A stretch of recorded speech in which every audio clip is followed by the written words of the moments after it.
Welcome to BSSI Belur. তোমাদের BSSI বেলুড়ে আরেকবার স্বাগত জানাচ্ছি। 2019 সাল থেকে আমাদের পরপর পিছনে আসা হচ্ছে, 19 তারপরে 17 এভাবে পরপর আসছি আমরা। সেভাবে 2015 সালের সলিউশনটা আমরা দিয়ে দিচ্ছি। তোমরা এটা দেখো, দেখলে তোমাদের অনেক উপকার হয় বলে আমরা আশা করছি। ঠিক আছে, যে অঙ্কটা প্রথমে এখানে আছে, যে বলছে বি একটি কাজ এর তুলনায় দ্বিগুণ দ্রুততায় সম্পন্ন করে। বি একটি কাজ এর তুলনায় দ্বিগুণ দ্রুততায় সম্পন্ন করে। দ্বিগুণ দ্রুততায় সম্পন্ন করে কথাটার মানে কি? মানে এর যদি একটা কাজ করতে 5 দিন লাগে, তাহলে বি এর সেই কাজটা করতে লাগবে 2.5 দিন। দ্বিগুণ দ্রুত মানে দ্বিগুণ দ্রুততা কথাটার মানে বোঝা গেছে। মানে যদি আজকে তুমি 10 পাতা লিখতে পারো, তোমার বন্ধু সেখানে 20 পাতা লিখতে পারে, তবেই সে দ্বিগুণ দ্রুততায় কাজ করছে। বোঝা গেছে? তাহলে কি বলছে? বি একটি কাজ এর তুলনায় দ্বিগুণ দ্রুততায় সম্পন্ন করতে পারে। এ যদি একটি কাজ 36 দিনে সম্পন্ন করে, তবে এ আর বি একত্রে ওই কাজটি কদিনে সম্পন্ন করবে? এটা হচ্ছে অঙ্ক। তাহলে এই যে দ্রুততার ব্যাপারটাকে আমরা কি বলেছিলাম? এফিসিয়েন্সি। তোমরা এই যে কথাটা বললাম এফিসিয়েন্সি, তোমরা যদি প্রিভিয়াস ভিডিওগুলো দেখে থাকো, তো সেখানে আমরা কিন্তু তোমাদের এফিসিয়েন্সির ব্যাপারে অনেক কিছু বলেছি। কীভাবে এফিসিয়েন্সি বের করতে হয়, তার সঙ্গে সম্পর্ক কী, সেগুলো আমরা অলরেডি বলেছি। এখানে আবার বলবো, কিন্তু অত ডিটেলসে আমি আজকে যাব না। ওকে, তো তুমি লেখো এখানে এ আর বি। প্রশ্ন কি বলছে? বি একটি কাজ এর তুলনায় দ্বিগুণ দ্রুততায় সম্পন্ন করে। তাহলে বি দ্বিগুণ দ্রুততায় করে এর তুলনায়। তাহলে এই যে দ্রুততা মানে হলো এফিসিয়েন্সি, আমরা অলরেডি বলে দিয়েছি। তাহলে আমি বলতে পারি efficiency of A 1, efficiency of B হচ্ছে 2। আমরা জানি এফিসিয়েন্সির সঙ্গে ডে তার সম্পর্ক কি হয়? ব্যস্তানুপাতিক। তার মানে এফিসিয়েন্সি যদি 1:2 হয়, তাহলে আমি বলতে পারি ডে রেশিও কত হবে? 2:1। ডে রেশিও কত হবে? 2:1। মানে এ যে কাজটা করতে 2 দিন নেবে, বি সেই কাজটা করতে নেবে 1 দিন। ওকে, এবার অঙ্কে এসো। অঙ্কে কি বলছে? এ যদি ওই কাজটি 36 দিনে সম্পন্ন করে, তাহলে আমাদের যে ধরে নিয়েছি যেটা 2, তাহলে আমাদের ধরে নেওয়া 2 সমান অঙ্কের কত? 36। ঠিক আছে, তাহলে কীভাবে এসছে? 18 গুণ করে। সেরকম আমাদের ধরে নেওয়া 1 সমান তাহলে কত হবে? 18 গুণ করলে 18। তাহলে বি যেই কাজটা করতে 36 দিন নেবে, এ যে কাজটা করতে 36 দিন নেবে, বি সেই কাজটা করতে নেবে 18 দিন। এখন প্রশ্ন বলছে এ আর বি একত্রে ওই কাজটি কদিনে সম্পন্ন করবে? এ আর বি একত্রে কাজটি কদিনে সম্পন্ন করবে? তোমরা জানো, আমরা এ যদি একটা কাজ করে কত দিনে? 36 দিনে। আর বি যদি ওই কাজটা করে 18 দিনে, তাহলে এ প্লাস বি মিলে ওই কাজটা কদিনে করবে? 36 গণিত 18 বাই 36 প্লাস 18। তোমাদের মনে প্রশ্ন আসতে পারে এটা কোত্থেকে এলো? এটা আমরা অলরেডি ডিসকাস করেছি। এটা হচ্ছে একটা সূত্র। ঠিক আছে, এ যদি একটা কাজ x দিনে করে, বি যদি একটা কাজ y দিনে করে, তাহলে এ আর বি একত্রে ওই কাজটা করতে পারবে। দেখো আমি সূত্রটা তোমাদের জন্য লিখে দিচ্ছি আরেকবার এখানে দরকার হলে। এ যদি একটা কাজ x দিনে করে, বি যদি একটা কাজ y দিনে করে, তাহলে x প্লাস y মিলে ওই কাজটা কদিনে করবে? x into y by x plus y দিনে। বোঝা গেছে? তাহলে এই হচ্ছে ব্যাপার। তাহলে আমরা এবার যদি ক্যালকুলেশনটায় আসি, তাহলে কত হচ্ছে এটা দেখো, 36 গণিত 18 বাই 8 আর 6 14, 4 হাতে রইল 1, 4 আর 1 5। তাহলে 18, 3 18 54, 3 12 36। তাহলে কত আনসার এলো? 12 দিনে। বোঝা গেছে ব্যাপারটা? ক্লিয়ার হয়েছে? একদম ইজি অঙ্ক। চলো পরের অঙ্কটায় আমরা যাব। দেখো প্রশ্নটা বলছে ভুল নাম্বারটা তোমাকে চিহ্নিত করতে হবে। এখান থেকে এই একটা পুরো সিরিজ দিয়ে দিয়েছে, এখান থেকে কোনটা ভুল তোমাকে এটা চিহ্নিত করতে হবে। ঠিক আছে, তুমি এটাকে অঙ্কর পার্ট বলতে পারো, জিআইয়ের পার্ট বলতে পারো, যেটা খুশি। এটা হচ্ছে একটা সিরিজের অঙ্ক। ঠিক আছে, তো সিরিজ যখন আমরা তোমাদের সিরিজের ব্যাপারে বলেছিলাম, একটা কথা বলেছিলাম যে যখন কোনো সিরিজ অল্প অল্প অল্প অল্প করে এগোবে, এখানে দেখো খুব অল্প, প্রথমে 56, 72, 90, 110, 132, 150, মানে ধীরে ধীরে ধীরে ধীরে এগিয়েছে। তাহলে কোনো সিরিজ যখন ধীরে ধীরে এগোয়, তখন আমাদের মাথায় যেটা প্রথম আসবে যে এই সিরিজটা সলভ করব কি করে? আমরা এই সিরিজটা সলভ হবে ডিফারেন্স নিয়ে। তো আমরা ফার্স্টে, আমি কি বলছি ডিফারেন্স নিয়ে, মানে ডিফারেন্স নিয়েই হবে সেটা না। ফার্স্ট আমরা চেক করব ডিফারেন্স নিয়ে, তারপরে যদি ডিফারেন্স দিয়ে না হয় তখন আমরা অন্যান্য আইডিয়া লাগাবো। কিন্তু ফার্স্ট আমরা যেটা চেক করবো এদের মধ্যে ডিফারেন্স কত। ক্লিয়ার? তো দেখো 56 থেকে 72, ডিফারেন্স কত হচ্ছে? 6 আর 6 12, হাতে রইল 1, 5 আর 1 6 আর 1 7, 16। তারপরটা দেখো কত হচ্ছে? 18। তারপরে কত হচ্ছে দেখো? 20। তারপরটা কত হচ্ছে দেখো? কত হচ্ছে? 22। তারপরটা তাহলে কত হওয়া উচিত? 24। কিন্তু 24 কি হয়েছে? 24 হয়নি। তার মানে এই যে টার্মটা এটা ভুল আছে, এটা ঠিক নেই। তাহলে আনসার কোনটা হবে? 150। তোমাকে কোনটা বের করতে বলেছে? যেটা ভুল সেটা। তাহলে কোনটা আনসার হবে? 150। তার মানে এই জায়গায় কি হওয়া উচিত ছিল? এটা আমাদের এই জায়গায় কি হওয়া উচিত ছিল? 4 আর 2 6, 4 আর 3, আচ্ছা 4 আর 2 6, 3 আর 2 5, 156 হওয়া উচিত ছিল, কিন্তু তার জায়গায় আছে 150। তাহলে এটা হচ্ছে ভুল। কারেক্ট? বোঝা গেছে? চলো পরের প্রশ্নে যাব। এই প্রশ্নটা দেখো, বলছে একটি সংখ্যাকে উহার x% কমালে সংখ্যাটির মান হয়, এখানে মিসিং হয়ে গেছে, সংখ্যাটির মান হয় y। সংখ্যাটির মান হয় y। এবার বলছে প্রদত্ত সংখ্যাটি নির্ণয় করো। অঙ্কটা বোঝো। একটি সংখ্যাকে উহার x% কমালে সংখ্যাটির মান হয় y। ঠিক আছে? এই উত্তরগুলো দেখে হয়তো তোমার মনে হচ্ছে যে বিশাল কিছু ক্যালকুলেশন করতে হবে, বিশাল কিছু করতে হবে, সেটা না। যা লেখা আছে আমরা জাস্ট সেটাকেই অঙ্কের ভাষায় লিখব, আর কিচ্ছু না। কি বলছে? একটি সংখ্যাকে, তাহলে একটি সংখ্যা কোন সংখ্যা আমি জানি না, তাহলে যখন আমি জানবো না তখন আমি ধরে নেব সংখ্যাটা কি? x। সিম্পল ধরে নিলাম, ধরো আমি সংখ্যাটা ধরে নিলাম x। একটি সংখ্যাকে উহার x% কমালে, আচ্ছা x আমরা ধরবো না, আমরা a ধরে নিই একটা সংখ্যাকে, কারণ আমরা যেহেতু এখানে x আছে তাহলে আমি সংখ্যাটি ধরে নিলাম a। তাহলে একটি সংখ্যাকে উহার x% কমালে, উহার x% কমালে, তাহলে সংখ্যাটা যদি হয় a, সেখান থেকে উহার x%, উহার মানে কি? সংখ্যাটির x%। তাহলে সংখ্যাটা কত? a, তার x%, x% মানে কি? x/100। এই x% কথাটা মানে কি? x/100, x% বলে দিয়েছি। একটি সংখ্যাকে উহার x% কমালে সংখ্যাটির মান হয় y। তা সংখ্যাটির মান কত হয়? y। তাহলে অঙ্কটা যেটা বলেছে আমি জাস্ট সেটা আমি এখানে লিখে নিলাম।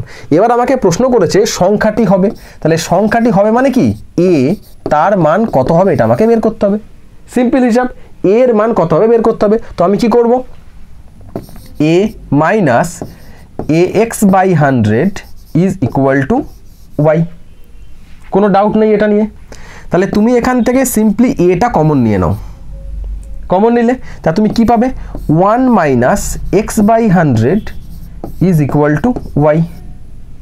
ওকে, তাহলে তুমি এখান থেকে কি পাবে? a, তুমি যদি এলসিএম লসাগু করো কত হবে? 100। তাহলে 100 মাইনাস এক্স। এটা কি করলে যদি বুঝতে না পারো, দেখো একের নিচে কিছু নেই মানে কি আছে? এই একের নিচে কিছু নেই, তার মানে কি আছে? একের নিচে 1 আছে। ঠিক আছে? তাহলে 1 আর 100 এই দুটো লসাগু করলে কত হয়? 1 আর 100 লসাগু করলে কত হয়? 100। 100 কেটে দিয়ে ভাগ করো, তাহলে উপরে হবে 100 ইন্টু 100, 100 কেটে গেল 1 ইন্টু এক্স। এটা বোঝা গেছে? তাহলে কত হচ্ছে এটা? এটা সমান কত হলো? y। এটা সমান y। তাহলে তোমাকে মান বের করতে হবে a এর। তাহলে a সমান কত হবে? এটা উল্টে যাবে। তাহলে 100 into y by 100 minus X. তাহলে a এর মান হলো এটা 100y। তার মানে এটাকে আমি কি বলতে পারি? 100y by 100 minus x. দেখো অপশানে কোথায় আছে? 100y 100 মাইনাস এক্স, প্রথমটাই উত্তর। তাহলে বোঝা গেছে আমি কি বলতে চাইছি? একদম সিম্পল জিনিস, সোজা সাপটা জিনিস। যা বলেছে প্রশ্নে আমি শুধু সেগুলো আস্তে আস্তে আস্তে আস্তে লিখে দিলাম, তাহলেই তুমি কিন্তু উত্তর পেয়ে গেছো। চলো পরের প্রশ্নে যাব। বলছে যে সংখ্যার, যে সমস্ত সংখ্যা জোড়ের গসাগু 16 এবং লসাগু 320, এদের সংখ্যা, এদের সংখ্যা মানে কি? কতগুলো জোড় আছে, মানে কত জোড়া সংখ্যা হবে, কত জোড়া সংখ্যা, কত জোড়া সংখ্যা। বোঝা গেছে? এদের সঙ্গে কত জোড়া সংখ্যা তোমাকে বের করতে হবে। ওকে, এবার দেখো যে সমস্ত সংখ্যা জোড়ের গসাগু 16 লসাগু 320, এখানে তোমাদের একটা উদাহরণ দিয়ে আমি দেখাই। ধরো দুটো সংখ্যা, ধরো 12 আর 16 দুটো সংখ্যা। তাহলে এই দুটো সংখ্যার তোমাকে যদি আমি করতে দিই তাহলে কত হবে? 2 6 12, 2 8 16, 2 3 6, 2 4 8। ঠিক আছে? তাহলে গসাগু কত হবে? গসাগু কত হবে 2 2 4 আর লসাগু কত হবে 2 2 4 আর 4 3 12 4 12 48 আর এদের রেশিও কত হবে আমি কেন করছি সেটা আমি বলে দিচ্ছি রেশিও কত হবে 12:16 মানে 3:4 দেখো এইবার যে জায়গাটা ইম্পর্টেন্ট সেটা হলো এইখানে 3:4 পেয়েছি এখানেও 3:4 পাচ্ছি এইটা হচ্ছে গসাগু এটা কি গসাগু তাই তো আর এখানে গসাগু কত হয়েছে 4 তার মানে আমার যেটা বক্তব্য সেটা হচ্ছে যে তুমি যদি লসাগুকে লসাগু আর গসাগু তাহলে লসাগুর সঙ্গে গসাগু তাহলে আমি দেখো এখানটা ভালো করে বুঝতে হবে লসাগু সমান কি আমি একটু ভেঙে করে দিচ্ছি এটা লসাগু সমান কি পেয়েছো 2 গণিত তার মানে এটা গণিত এটা গণিত 3 গণিত 4 যার মধ্যে এই 2 গণিত হচ্ছে গসাগু তার মানে তুমি কি বলতে পারো লসাগু সমান গসাগু ইনটু সংখ্যা দুটির অনুপাত তাহলে আমি এটা লিখতেই পারি এখানে আমি এই কথাটা লিখতে পারি কি পারি না যে লসাগু সমান আমি এখানে লিখছি লসাগু সমান কি হবে গসাগু গণিত অনুপাত গসাগু গণিত সংখ্যা দুটির অনুপাত তাই হয়েছে দেখো এখানে দেখিয়েছি আমি লসাগু সমান কি হয়েছে গসাগুটা ইনটু এই যে 3:4 এটা কি এটা অনুপাতটা 3:4 এটা কি অনুপাতটা ঠিক আছে তাহলে কি হবে গসাগু সমান লসাগু ইনটু সংখ্যা দুটির অনুপাত সিম্পল হিসাব বোঝা গেছে তাহলে জিনিসটা কি দাঁড়াচ্ছে তাহলে আমি যদি এবার এই অঙ্কটায় যাই তাহলে আমি যদি অঙ্কটায় যাই দেখো আমাকে অঙ্কটায় দুটি সংখ্যার গসাগু অলরেডি বলে দিয়েছে ঠিক আছে আমাকে আর কি বলেছে লসাগু বলে দিয়েছে তাহলে আমি যদি গসাগু আর লসাগুর মধ্যে ভাগ করি মানে লসাগু ডিভাইডেড বাই গসাগু করি তাহলে আমি কি পাবো সংখ্যা দুটোর অনুপাত পাবো এবার অনুপাত মানে কি অনুপাত মানে হচ্ছে যে ওই দুটো সংখ্যার মধ্যে কোনো কমন ফ্যাক্টর থাকবে না সিম্পল হিসাব তাহলে আমাকে গসাগু অলরেডি বলেছে আমাকে লসাগু বলেছে তো 1 মিনিট আমাকে লসাগু কত বলেছে 320 আর গসাগু কত বলেছে 16 তাহলে আমি যদি এই দুটোকে ভাগ করি তাহলে আমি যদি 320/16 করি তাহলে আমি যেটা পাবো কত পাবো 16 দুগুণে 32 মানে 20 পাবো তাহলে এই 20টা কি এই 20টা যেটা আমি পেলাম সেটা অরিজিনালি কি এটা হচ্ছে যে অনুপাতের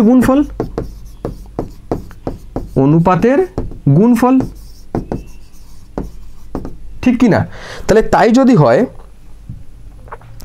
তাহলে এটাকে ভাঙতে হবে আমাকে তাহলে কোন কোন অনুপাতে 20 হতে পারে যাদের মধ্যে কোনো সাধারণ উৎপাদক থাকবে না অনুপাত মানে কি সেগুলোর মধ্যে কোনো কমন ফ্যাক্টর নেই ঠিক আছে তাহলে এটা কীভাবে ভাঙতে পারি 1 গণিত 20 হতে পারে অথবা 2 গণিত 10 হতে পারে অথবা কি করতে পারি 3 দিয়ে হবে না 4 × 5 হতে পারে আর কি হবে 6 7 আর আগে যদি হবে না তাহলে এই তিনটে হতে পারে এর মধ্যে এই যে 2 গণিত 10 এই যে 2 গণিত 10 এই যে রইল আমার 2 গণিত 10 এটাকে আমি বাদ দেব কারণ কি 2 আর 10 এর মধ্যে একটা কমন ফ্যাক্টর থাকছে 2 আর 10 এর মধ্যে একটা কমন ফ্যাক্টর 2 থাকছে মানে এটা বাদ তার মানে হলো কত একটা দুটো তার মানে কটা সম্ভব এরকম দুটো জোড়া সম্ভব ক্লিয়ার এবার তোমাদের কাছে যদি অঙ্কটা খুব বড় মনে হয় যে খুব আমি বুঝতে পারছি না সিস্টেমটা তাহলে আমি তোমাদের একটা কথা বলি সোজা সাপটা নিয়ম বলে দিই তোমাকে যখন এরকম দেবে লসাগু গসাগু দিয়ে দিয়েছে তুমি সিম্পলি কি করবে লসাগু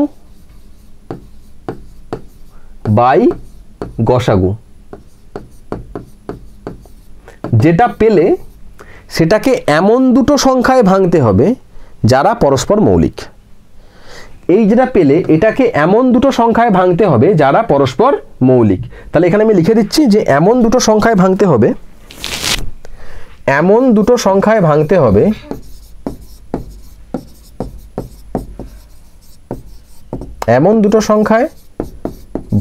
হবে যেখানে তারা পরস্পর মৌলিক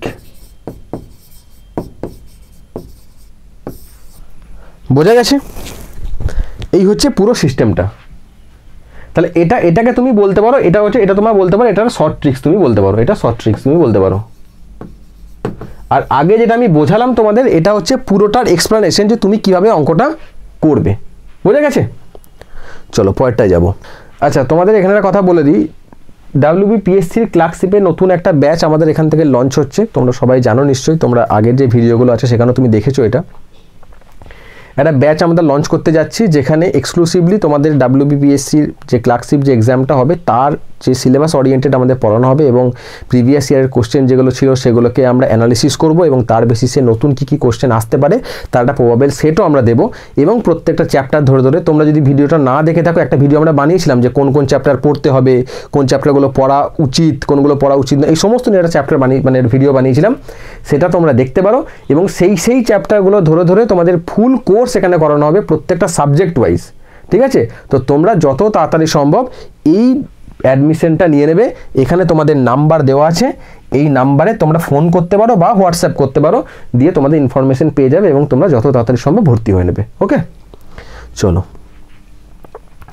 দেখো পরের প্রশ্নটা বলছে, প্রথম 5টি মৌলিক সংখ্যার গড় কত?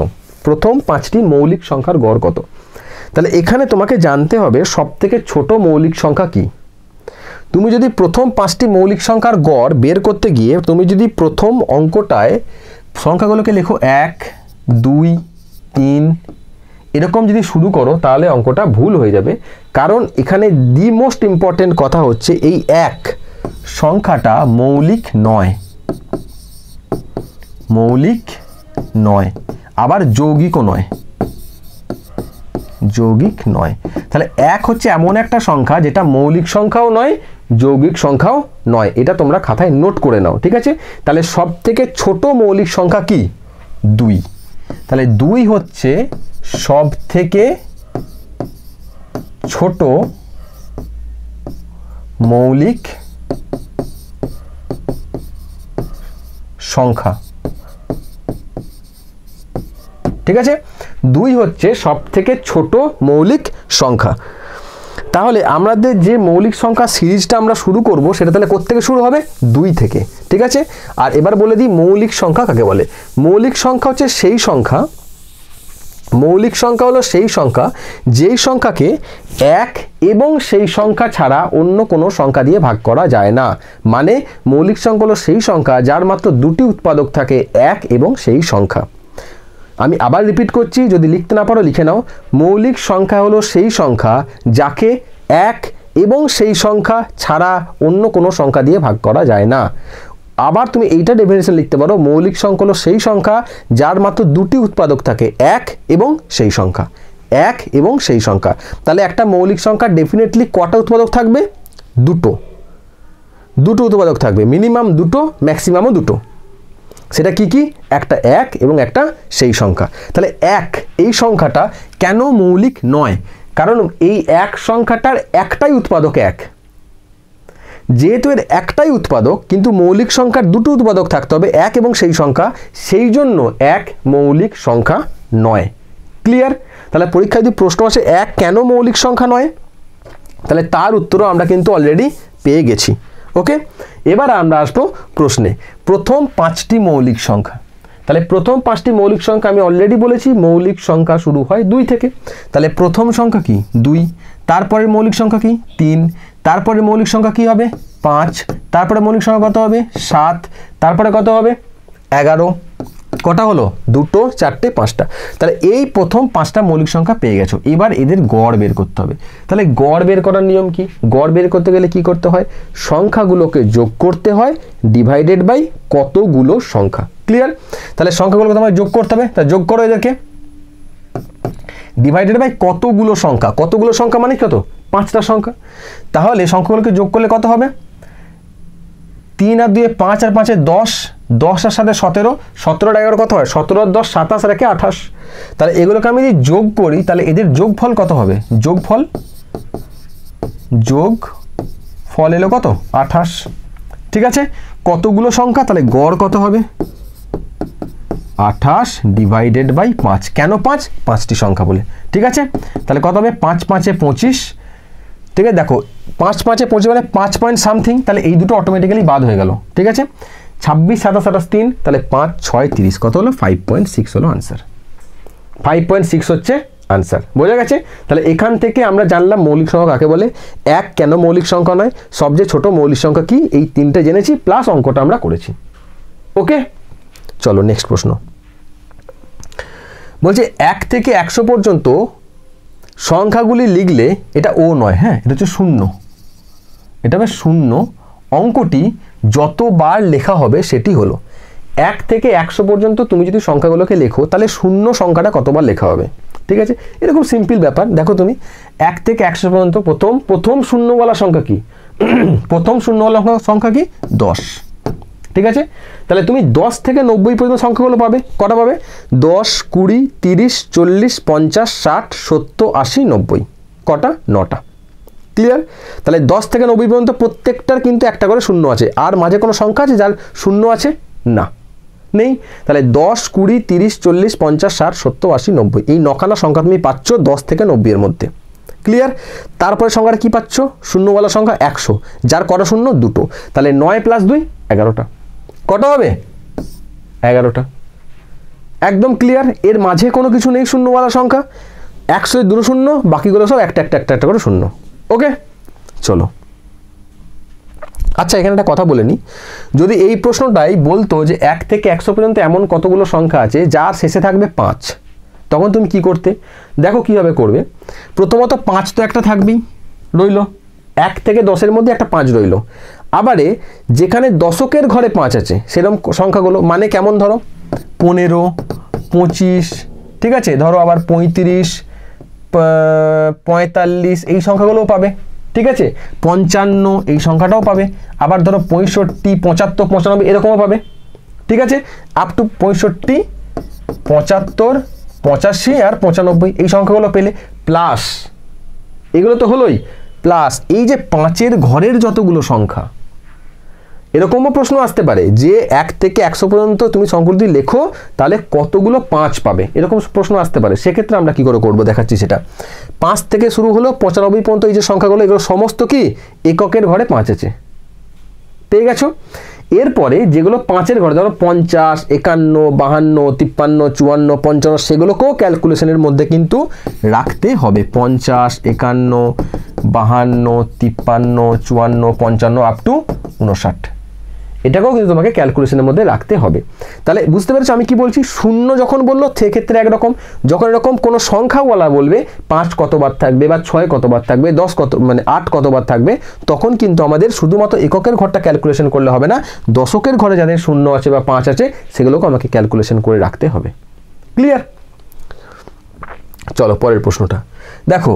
বলছে এই সংখ্যাতে 4টি সংখ্যা সমষ্টিরূপে প্রকাশ করতে হবে। যে সংখ্যাটা দেওয়া আছে এটাকে 4টি সংখ্যার সমষ্টিরূপে প্রকাশ করতে হবে। এইটা করার আগে আমি তোমাদের বেসিকটা বলে দিই আগে। ধরো একটা সংখ্যা আছে, ধরো 4.329, এই সংখ্যাটাকে আমরা কিভাবে প্রকাশ করব, এই সংখ্যাটাকে আমরা কিভাবে প্রকাশ করব, দেখো কিভাবে হবে। এই সংখ্যাটা আমি কিভাবে লিখতে পারি, 4.0 প্লাস, ঠিক আছে, কিভাবে প্রকাশ করতে পারি আমি পরপর লিখে দেখাচ্ছি। 1 নাম্বার 4.0 প্লাস 0.3 প্লাস 0.02 প্লাস 0.009। কেন, দেখো দশমিকের পর প্রথমের ঘরটা, দেখো এখানে 3, দশমিকের পর দ্বিতীয় ঘরটায় সংখ্যা আছে, দেখো দশমিকের পর শূন্য দেওয়ার পর দ্বিতীয় ঘরটায় সংখ্যা আছে, দশমিকের পর 3 নম্বর ঘরের সংখ্যা, দেখো দশমিকের পর পরপর দুটো শূন্য দিয়ে 3 নম্বর ঘরের সংখ্যা। বোঝা গেছে? অথবা আমি এটাকে এভাবে প্রকাশ করতে পারি, দেখো 4.0 প্লাস 0.32 প্লাস 0.009, এটাও লিখতে পারি আমি। তার কারণ কি হচ্ছে, দেখো 4 রইল, 0.32 দেখো 32, আর 0.3 নম্বর ঘরে আছে, 3 নম্বর ঘরে 9 লিখলাম। বোঝা গেছে জিনিসটা? এবারে ব্যাপার হচ্ছে যেটা, যে এইভাবে প্রকাশ আমরা করতে কিন্তু পারি। এবার আমাদের অপশন দেখে মেলাতে হবে যে কিভাবে প্রকাশ করেছে, অপশনে কোনটা আছে। ঠিক আছে, তাহলে আমরা অপশন দেখে কি করে মেলাবো,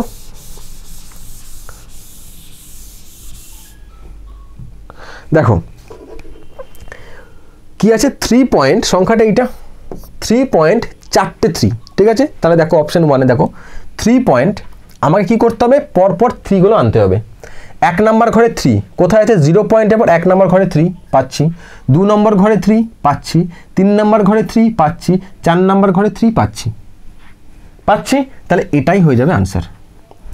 এগুলো কেন হবে না সেটাও আমি বলছি। দেখো 0 পয়েন্ট, এখানে 2 নম্বর ঘরে 3 পাচ্ছি, দেখো এখানেও 3 আছে 2 নম্বর ঘরে, এখানেও 3 2 নম্বর ঘরে, কিন্তু 3 থাকার কথা কটা? একটা, তার মানে এই অপশানটা হবে না।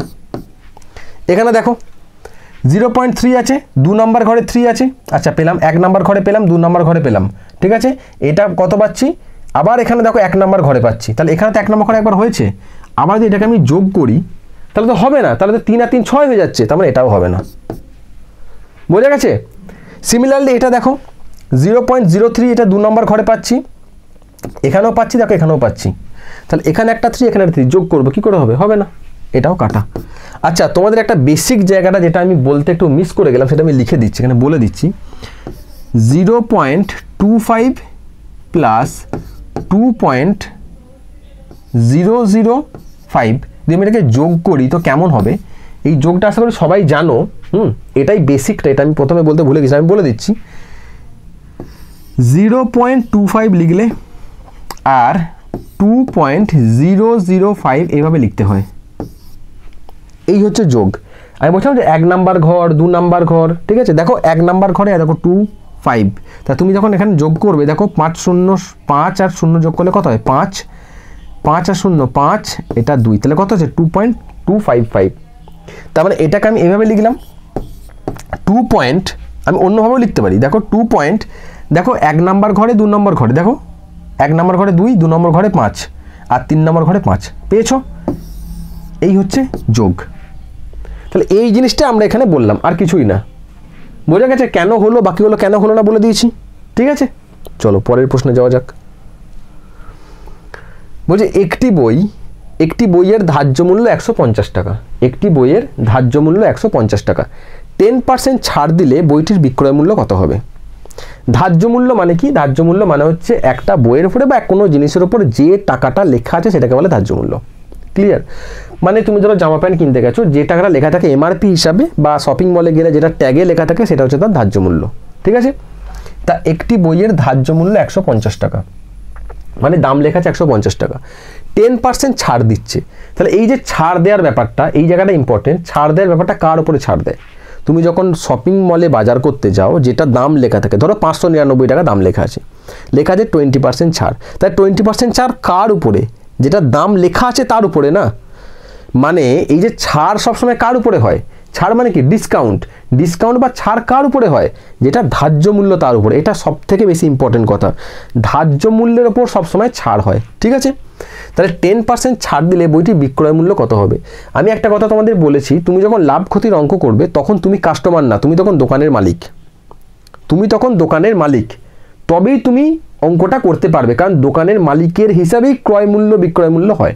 ক্লিয়ার? তাহলে এটা যদি দোকান হয়, এটা যদি তোমার দোকান হয়, তাহলে তুমি এখানে একটা বই বিক্রি করতে বসেছো যেখানে তুমি দাম লিখে রেখেছো 150 টাকা, 150 টাকা জিনিসটার দাম তুমি লিখে রেখেছো, ঠিক আছে। দিয়ে তুমি 10% ছাড় দিচ্ছ। ছাড় কত দিচ্ছ? 10% ছাড় দিচ্ছ, ঠিক আছে। তারপর তুমি কি করছো? বইটির বিক্রয় মূল্য মানে কি? তোমার রেসপেক্টে, তুমি তো এখানে, এটা তো তুমি দোকান খুলেছো, তাহলে তুমি বইটি কত টাকায় বিক্রি করবে? তাহলে দাম লেখা আছে 150 টাকা, 150 টাকার উপরে ছাড় দিচ্ছ 10%। ছাড় দিচ্ছ মানে কি? তুমি অত পার্সেন্ট টাকা নেবে না।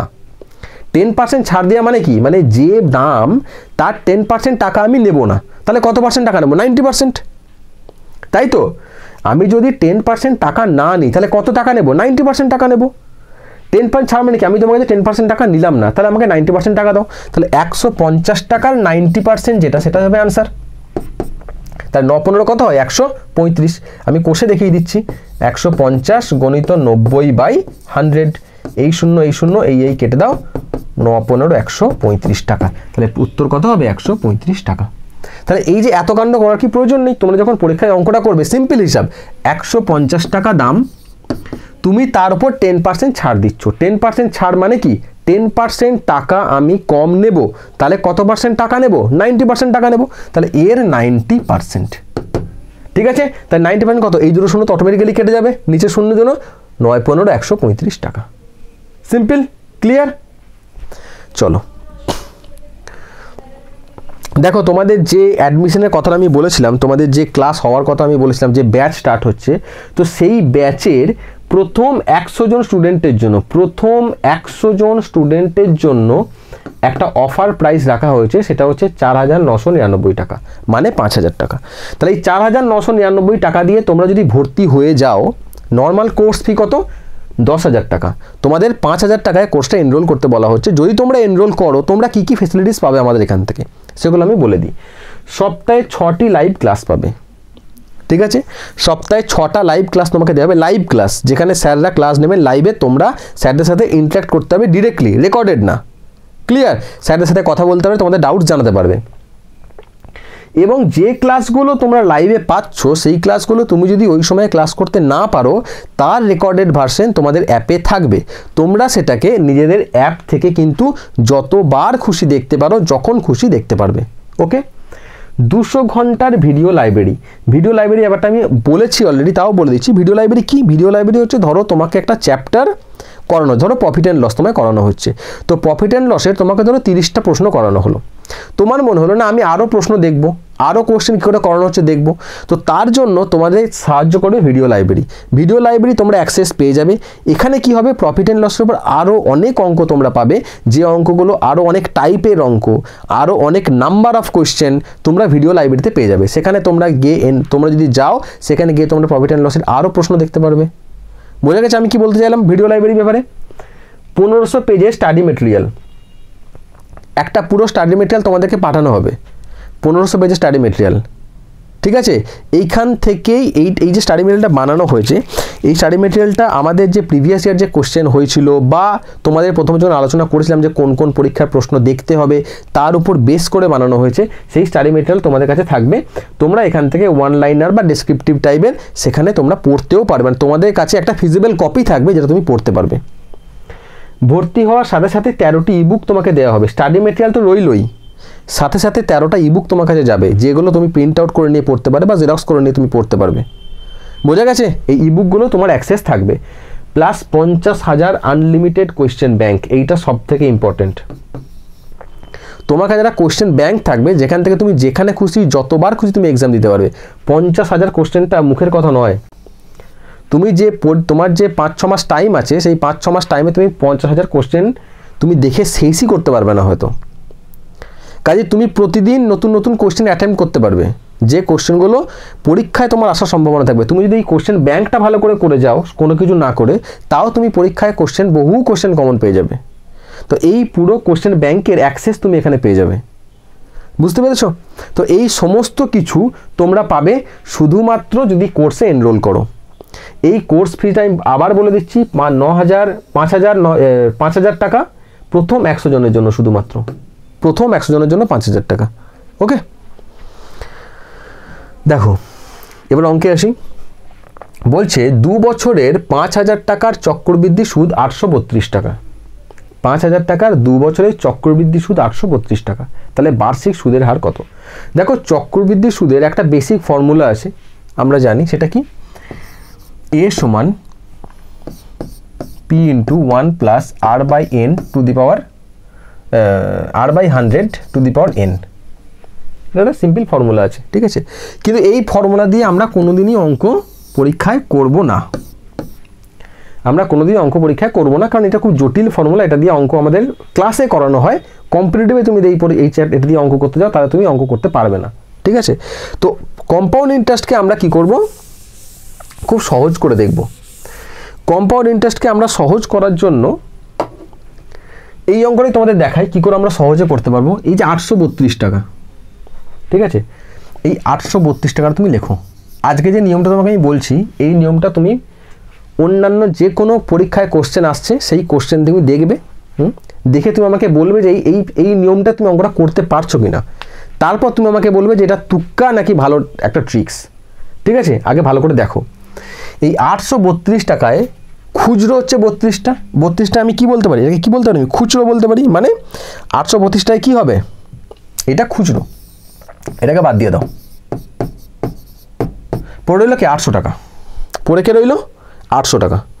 তাহলে এই যে 800 টাকা পড়ে রইলো, এটা কি বলেছে 2 বছরের গল্প, 2 বছরের সুদ। তাহলে 800 টাকা তুমি দুভাগে ভাগ করে দাও, 400 টাকা আর 400 টাকা। ঠিক আছে, কম্পাউন্ড ইন্টারেস্ট মানে আমরা কি জানি, সুদের ওপরে সুদ। কম্পাউন্ড ইন্টারেস্ট মানে কি, সুদের ওপরে সুদ। ঠিক আছে, তাহলে যেটা সুদ ছিল তারপরে আরেকটা সুদ দেবো, এটা তো কম্পাউন্ড ইন্টারেস্ট। তাহলে এই যে খুচরোটাকে বাদ দিয়েছিলাম, টাকা তো 832 টাকা, তাহলে খুচরোটাকে আমি এখানে আবার লিখবো 32। তাহলে এই 32 টাকা কোত্থেকে এলো, এই 400 টাকা থেকে। তোমাকে বের করতে বলছে সুদের হার কত। দেখো আমরা দুটো ক্যালকুলেশন করবো জাস্ট। 800-র 32টা 400-র কত পার্সেন্ট, 8%।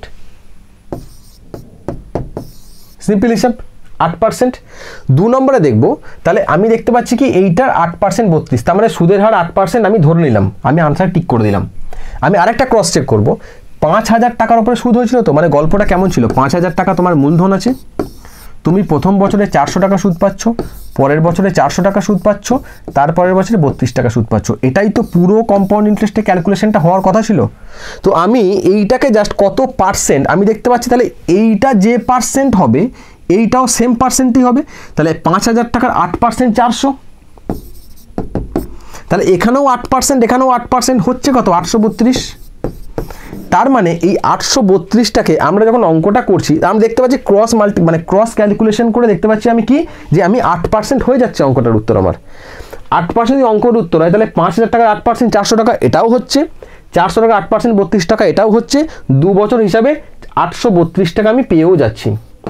তার মানে অঙ্কর উত্তর হবে ডেফিনেটলি 8%। তাহলে তোমাদের কাছে যখন অঙ্কটা আসবে আমরা ফার্স্টে কি করব, যে খুচরো পার্টটা থাকবে সেটাকে বাদ দিয়ে দেবো, যে খুচরো পার্টটা থাকবে সেটাকে আমি বাদ দিয়ে দেবো। তাহলে কত পড়ে রইলো 800।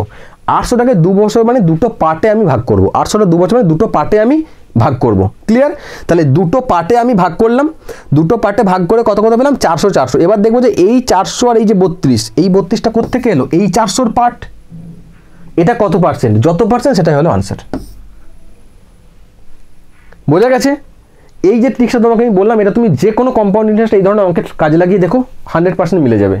আর এর থেকে সহজ সরলভাবে কম্পাউন্ড ইন্টারেস্ট করা যাবে না। কম্পাউন্ড ইন্টারেস্ট যত পারবে, যত ক্যালকুলেশনটাকে বাদ দেবে ততই ভালো, কারণ কম্পাউন্ড ইন্টারেস্ট এমনিতে খুব জটিল ক্যালকুলেশনের উপর বেস করে দাঁড়ায়। ওকে, দেখো পরের প্রশ্ন দেখো, বলছে একটি বই 50 টাকায় কিনে 40 টাকায় বিক্রি করলে শতকরা ক্ষতির পরিমাণ কত। একটি বই 50 টাকায় কিনে 40 টাকায় বিক্রি করেছি, তাহলে 50 টাকায় কিনেছি মানে কি, এটা তার ক্রয় মূল্য, আর 40 টাকায় বিক্রি করছি মানে এটা তার বিক্রয় মূল্য। তাহলে বিক্রয় মূল্য যখন ক্রয় মূল্যের থেকে বেশি হয় তখন কি হয়, লাভ। আর বিক্রয় মূল্য যখন ক্রয় মূল্য থেকে কম হয় তখন সেটা কি হয়, ক্ষতি। তবে এটা আমি ক্ষতি দেখতে পাচ্ছি, তাহলে কত টাকা ক্ষতি হচ্ছে, 50 - 40 মানে 10 টাকা ক্ষতি হচ্ছে। ক্ষতি কত হচ্ছে, 10 টাকা। এবার 10 টাকা ক্ষতি হয়, আমার কি বলেছে, ক্ষতির শতকরা হার। তাহলে আমি শতকরা হার বের করতে গেলে কি বলেছিলাম সবসময়, লাভ বা ক্ষতি। তাহলে শতকরা তুমি যখন বের করবে তখন কি হবে, শতকরা হার কি হয়, সমান লাভ বা ক্ষতি বাই ক্রয় মূল্য ইন্টু 100। তাহলে লাভ বা ক্ষতি কত হচ্ছে, কত টাকা হচ্ছে, 10 টাকা। ক্রয় মূল্য কত টাকা পেয়েছি, কত টাকা, 50 টাকা ইন্টু 100, তাহলে কত হচ্ছে 5 20 মানে 20% ক্ষতি হচ্ছে। কত পার্সেন্ট, 20%। তাহলে পুরো যখন তুমি অঙ্কটা করবে পরীক্ষার খাতায় তখন তোমায় কি করতে হবে, জাস্ট 10/50 × 100। তুমি পরীক্ষায় শুধু এইটুকু করবে, দিয়ে আনসার বেরিয়ে আসবে তোমার কাছে। বোঝা গেছে? বাকি শব্দ বোঝানোর গল্প। ক্লিয়ার? দেখো পরের অঙ্কটা দেখো, বলছে একটি পুকুরে কচুরিপানা প্রতিদিন আগের দিনের দ্বিগুণ বাড়ে। একটা পুকুরে কচুরিপানা হয়ে আছে, প্রতিদিন আগের দিনের দ্বিগুণ বাড়ে, মানে প্রথম দিন 1 থাকে, পরের দিন হয়ে গেল 2, তারপরে হয়ে গেল 4, তারপরে হয়ে গেল 4-এর 2 8, 8-এর 2 গুণ 16, 16-এর 2 গুণ 32, 32-এর 2 গুণ 64, এভাবে বাড়তে থাকে। ঠিক আছে, বলছে পুকুরটি যদি 61 দিনে ভর্তি হয়ে যায়, 61তম দিনে ভর্তি হয়ে গেল, তাহলে 55 দিন পর পুকুরটির কত শতাংশ কচুরিপানায় ভর্তি হয়েছিল। 55 দিন পর কত শতাংশ কচুরিপানায় ভর্তি হয়েছিল, মানে 55তম দিনে সেখানে কতটা কচুরিপানা ছিল। ঠিক আছে, তাহলে দেখো আমি লিখে নিই এখানে, 61তম দিন 60, 59, 58, 57, 56, 55, তাহলে 61তম দিনে পুরো ভর্তি হয়ে গেল, মানে 1 অংশ। তাহলে 60তম দিনে কত ছিল? হাফ অংশ, কারণ হাফের ডবল করলেই 1 হয়, তাই না? তারপর তার আগের দিন কত ছিল? 1/4 অংশ, আমি তো হাফ হাফ করছি। তার আগে কত ছিল? 1/8, তার আগে 1/16, তার আগে 1/32, তার আগে 1/64। তাহলে আনসার কত হবে? 1/64। বোঝা গেছে? বোঝা গেছে? তাহলে 55তম দিনে যেটা ছিল সেটা হচ্ছে 1/64, তারপরে কত হলো? ইন্টু 2 করলে 1/32। সিম্পল হিসাব, বুঝতে পেরেছো? মানে আজকের দিনে যদি 1 অংশ হয় তাহলে গতকাল কত ছিল? তার হাফ, মানে হাফ। তাহলে হাফেরও তুমি হাফ করো, 1/4, 1/4 হাফ করো, কত? 1/8, এমনি করে। ক্লিয়ার? দেখো তোমাদের যে পরীক্ষা যে ভর্তি হওয়ার কথাটা বলেছিলাম, যে তোমাদের যে ক্লাস আমাদের স্টার্ট হচ্ছে, অ্যাডমিশন যে তোমাদের নেওয়ার কথা আমি বলেছিলাম, সেই অ্যাডমিশনে কি কি হবে, কি কি পাবে সেটা তোমাদের বলে দিই। তোমরা অলরেডি দেখেছো, সেখানে আরও কিছু ফিচার যোগ হয়েছে, সেই ফিচারগুলো আমি তোমাদের বলে দিচ্ছি। যেমন 24/7 মডারেটর সাপোর্ট। মডারেটর সাপোর্ট মানে হলো যে তোমাদের ধরো আমরা যে ক্লাসগুলো নেব, যে টিচাররা তোমাদের যে ক্লাসগুলো নেবেন, সেই ক্লাসগুলো তোমরা লাইভে করলে, তোমরা রেকর্ডিং দেখলে, ঠিক আছে?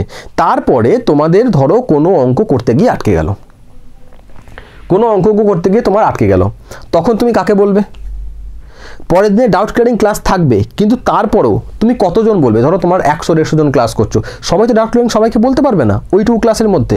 তার জন্য তোমাদের মডারেটর সাপোর্ট থাকে। মডারেটর সাপোর্ট মানে তোমার ধরো আজকে অঙ্ক করতে গিয়ে আটকে গেল, রাত্রি 10টা তুমি অঙ্ক করতে বসলে, তোমার আটকে গেল, তুমি মডারেটর একটা নাম্বার তোমাকে প্রোভাইড করা থাকবে, সেই নাম্বারে তুমি সেই অঙ্কটা পাঠিয়ে দিলে। তোমাকে মডারেটর ম্যাডাম বা স্যার যিনি থাকবেন, তিনি তার সময় মতো 1-1.5 ঘন্টার মধ্যে বা 2 ঘন্টার মধ্যে বা কালকে সকালের মধ্যে সেই অঙ্কটা করে তোমাকে পাঠিয়ে দেবেন। যদি তোমার অসুবিধা হয়, বুঝতে পারলে না, তখন তুমি মডারেটর ম্যামকে বা স্যারকে ফোন করবে যে স্যার বা ম্যাডাম আমি এটা বুঝতে পারিনি, আমাকে একটু কাইন্ডলি বুঝিয়ে দিন, সেটাও হয়ে যাবে। তার মানে তোমাদের BSSI 24/7 তোমাদের মডারেটর ম্যাডাম, মডারেটর স্যারের সাপোর্টে তোমাদের সঙ্গে 24/7 কিন্তু BSSI তোমাদের সঙ্গে থাকছে। বোঝা গেছে? অভিজ্ঞ শিক্ষক মন্দির সান্নিধ্যে ক্লাস হবে সপ্তাহে 6টি ক্লাস, এটা আমি অলরেডি বলে দিয়েছি। 200 ঘন্টার ভিডিও লাইব্রেরি, জিনিসটা বুঝিয়ে দিচ্ছি তোমাদের ভিডিও লাইব্রেরি কী, স্টাডি মেটেরিয়ালের কথা বলে দিয়েছি, ভর্তি আসা আছে 13টি ইবুক কী বলে দিয়েছি, আনলিমিটেড কোশ্চেন বলে দিয়েছি, fundamental mock test, foundation mock test. Foundation mock test মানে হচ্ছে যে পরীক্ষায় যে দুটো জিনিস খুব ইম্পর্টেন্ট, একটা হচ্ছে যে মক টেস্ট দেওয়া, আর হচ্ছে কোশ্চেন প্র্যাকটিস করা। তোমাদের প্রত্যেকবার সুন্দর করে মক টেস্ট অ্যারেঞ্জ করা হবে, ফাউন্ডেশন মক টেস্ট তাকে নাম দেওয়া হয়েছে। তোমাদের ওই সিলেবাস ওরিয়েন্টেড, ওই এক্সাম ওরিয়েন্টেড মক টেস্ট তোমাদেরকে ডিজাইন করা হয়েছে, সেই মক টেস্ট তোমরা কিন্তু রেগুলারলি দিতে পারবে, ঠিক আছে? এবং সেখান থেকে যদি তোমাদের প্রশ্ন আটকে যায়, সেটাও তোমরা কিন্তু মডারেটর ম্যাডাম বা মডারেটর স্যারকে কোশ্চেন করে জানতে পারবে, বা যখন আমাদের লাইভ ক্লাস হবে তখন যে স্যাররা তোমাদের ক্লাস নেবেন বা ম্যাডামরা তোমাদের ক্লাস নেবেন, সেখানে তোমরা স্যার বা ম্যাডামকে সেটা জিজ্ঞাসা করে জানতে পারবে। বোঝা গেছে পুরো ব্যাপারটা? তো এই যে পুরো ফেসিলিটিস তোমরা পাবে, এই পুরোটা কিন্তু প্রথম 100 জনের জন্য তোমাদের কিন্তু প্রাইস রাখা হয়েছে 4,999 টাকা। মানে প্রথম 100 জন তোমরা কিন্তু এই পুরো ফেসিলিটি পাবে 5,000 টাকায়। ক্লিয়ার? চলো পরের প্রশ্ন দেখো, বলছে একটি 75 মিটার দৈর্ঘ্য ট্রেন যদি 150 মিটার প্ল্যাটফর্ম 10 সেকেন্ডে অতিক্রম করে, তবে ট্রেনের গতিবেগ কত? দেখো ট্রেনের অঙ্ক অলরেডি তোমরা করেছো, তোমরা যদি প্রিভিয়াস ইয়ারের ভিডিও দেখে থাকো, প্রিভিয়াস ইয়ারের সলিউশনের ভিডিও দেখে থাকো, তো সেখানে আমরা কিন্তু অলরেডি বুঝিয়েছি ট্রেনের অঙ্কগুলোর ব্যাপারটা। তো আমি এখানে আরেকবার বলে দিই, ট্রেনের অঙ্ক, ট্রেন যখন কোনো প্ল্যাটফর্মকে অতিক্রম করে তখন কি হয়? তখন ট্রেন তার নিজের দৈর্ঘ্য অতিক্রম করে প্লাস প্ল্যাটফর্মের দৈর্ঘ্যটাও অতিক্রম করে। ফর্ম হয় রেপ, ট্রেন নিজের দৈর্ঘ্য অতিক্রম করে প্লাস প্ল্যাটফর্মের দৈর্ঘ্য অতিক্রম করে। তাহলে কি বলছে? 75 মিটার ট্রেন, তাহলে ট্রেন কত? 75 মিটার। 150 মিটার প্ল্যাটফর্ম, তাহলে প্ল্যাটফর্ম কত? 150 মিটার। তাহলে দুটোকে যোগ করো, 5, 7 আর 5 12, 2 হাতে রইল 1, 225 মিটার। তাহলে এই প্ল্যাটফর্মটাকে অতিক্রম করতে ট্রেনটার কত ডিস্টেন্স যেতে হচ্ছে? 225 মিটার। কত ডিস্টেন্স? 225 মিটার। এবার বলছে ওই 225 মিটার ট্রেনটা অতিক্রম করছে কত সময়? 10 সেকেন্ডে। তোমাকে গতিবেগ বের করতে বলে। তাহলে গতিবেগ মানে কি? অতিক্রান্ত দূরত্ব বাই সময়। তোমরা জানো এটা অলরেডি। গতিবেগ মানে কি হয়? গতিবেগ মানে কি হয়? দূরত্ব বাই সময়। তাহলে তুমি ট্রেনের গতিবেগ কি করে পাবে? কত দূরত্ব যাচ্ছে ট্রেনটা? কত দূরত্ব যাচ্ছে? 225 মিটার। কত সেকেন্ডে? 10 সেকেন্ডে। 10 সেকেন্ডে। তাহলে দূরত্ব, তাহলে এটা হয়ে গেল কি? এত মিটার প্রতি সেকেন্ড। তাহলে এটা তুমি কি পেলে? 225/10 মিটার প্রতি সেকেন্ড তুমি কি পেলে? ট্রেনটার স্পিড। কিন্তু উত্তর তোমাকে দেখো সব দেওয়া রয়েছে কি? কিলোমিটার প্রতি ঘন্টায়। তাহলে তোমায় কি করতে হবে? মিটার প্রতি সেকেন্ডকে কিলোমিটার প্রতি ঘন্টায় নিয়ে যেতে হবে। কি করে নিয়ে যাব? আমরা জানি মিটার প্রতি সেকেন্ডকে কিলোমিটার প্রতি ঘন্টায় নিয়ে যেতে গেলে কি করতে হয়? 18/5 দিয়ে গুণ করতে হয়। ঠিক আছে, তোমরা তাই করব। 5 দিয়ে কাটাকুটি করো। 5 4 20, 2 25, 5 5 25। ঠিক আছে, তাহলে কি হবে? 18কে 45 দিয়ে গুণ করতে হবে। গুণ করো। 5 18 90 এ 0 হাতে রইল 9, 4 18 72 আর 9 কত হয়? 72 82 81 বাই 10 কেটে দাও, মানে 81 কিলোমিটার প্রতি ঘন্টা। এটা হয়ে গেল কিলোমিটার পার আওয়ার। এটা হয়ে গেল এর উত্তর। বোঝা গেছে পুরো ব্যাপারটা? ক্লিয়ার? তাহলে একটা ট্রেন যখন প্ল্যাটফর্মে অতিক্রম করে তখন তার কি হয়? ট্রেনের দৈর্ঘ্য প্লাস প্ল্যাটফর্মের দৈর্ঘ্য। এটা বুঝে গেছো? তাহলে ট্রেন প্লাস প্ল্যাটফর্ম মিলে হচ্ছে 225 মিটার। এই পুরোটা ট্রেন অতিক্রম করেছে 10 সেকেন্ডে। তাহলে 225 মিটার 10 সেকেন্ডে যাচ্ছে।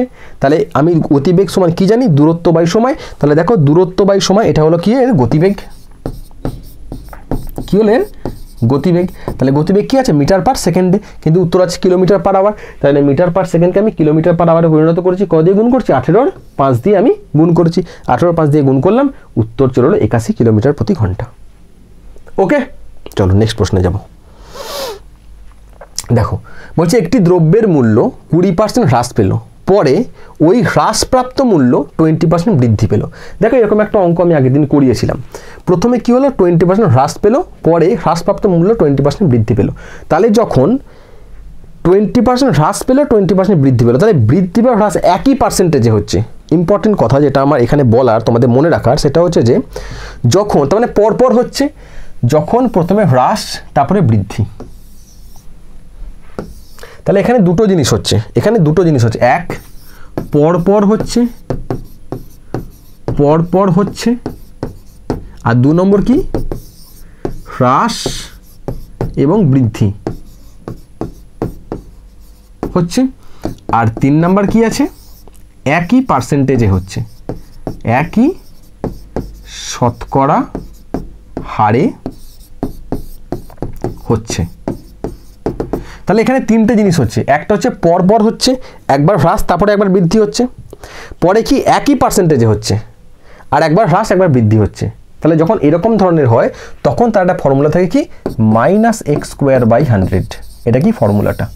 তাহলে এখানে x কি? কত শতাংশ হচ্ছে, তাহলে কত হচ্ছে? 20/20² মানে 20² কত হয়? 400/100।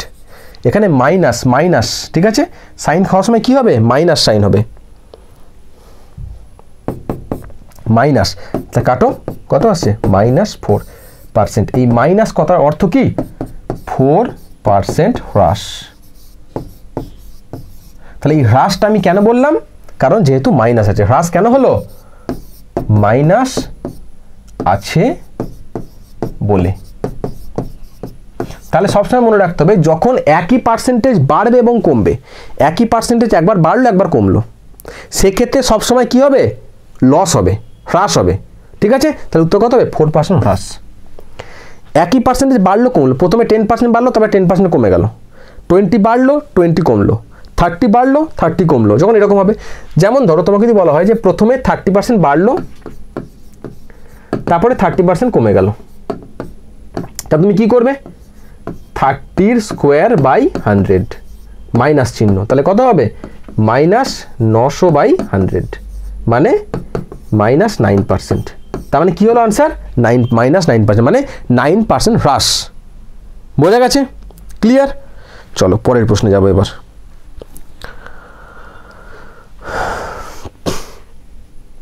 দেখো আজকে ক্লাস এইটুকুই। ঠিক আছে, তোমরা আমাদের ইউটিউব চ্যানেলের সাথে থাকো, তোমরা দেখো প্রত্যেকটা প্রিভিয়াস ইয়ার যে সিরিজটা আমরা এনেছি তোমাদের অনেক হেল্প হবে আমরা আশা করি। ঠিক আছে, আমাদের সাথে থাকো, চ্যানেলটা সাবস্ক্রাইব করো আর বেল আইকন অবশ্যই প্রেস করবে, তাহলে প্রত্যেকটা ভিডিও নোটিফিকেশন তোমাদের কাছে চলে যাবে। Thank you.